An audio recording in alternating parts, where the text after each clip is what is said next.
Hello everyone, আসসালামু আলাইকুম। আজকে আমরা তৃতীয় শ্রেণীর গণিত বইয়ের 101 পৃষ্ঠার 3 নম্বর এবং 2 নম্বর অঙ্কের সমাধান করব। চলুন শুরু করি।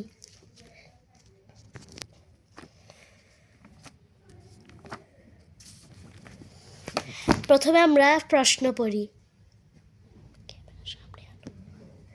একটি বাসে 7/1 অংশ লাল ও 7/3 অংশ সবুজ রং করেছি।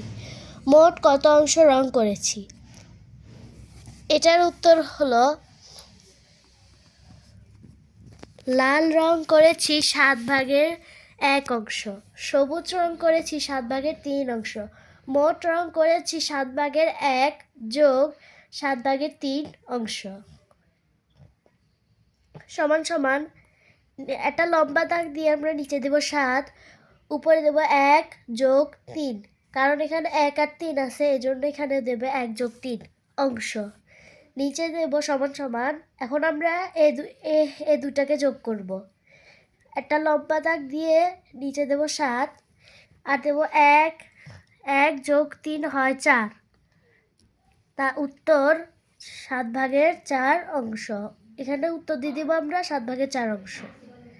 এখন আবার 2 নম্বর উত্তর হলো, প্রশ্ন হলো, রিয়া একটি দোকান থেকে 5/1 মিটার এবং লিয়া 5/3 মিটার রঙিন ফিতা ক্রয় করলো। তারা একত্রে মোট কত ফিতা ক্রয় করলো?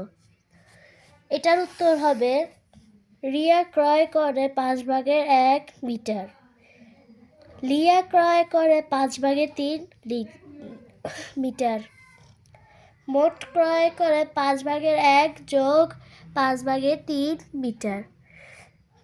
সমান সমান নিচে হবে 5, উপরে হবে 1 যোগ 3, আবার সমান সমান এটাও হবে যোগ। লম্বা দাগ দিয়ে নিচে দেব 5 আর উপরে দেব 4, 3 আর 1 4, এজন্য 5/4 মিটার। উত্তর 5/4 মিটার। আল্লাহ হাফেজ।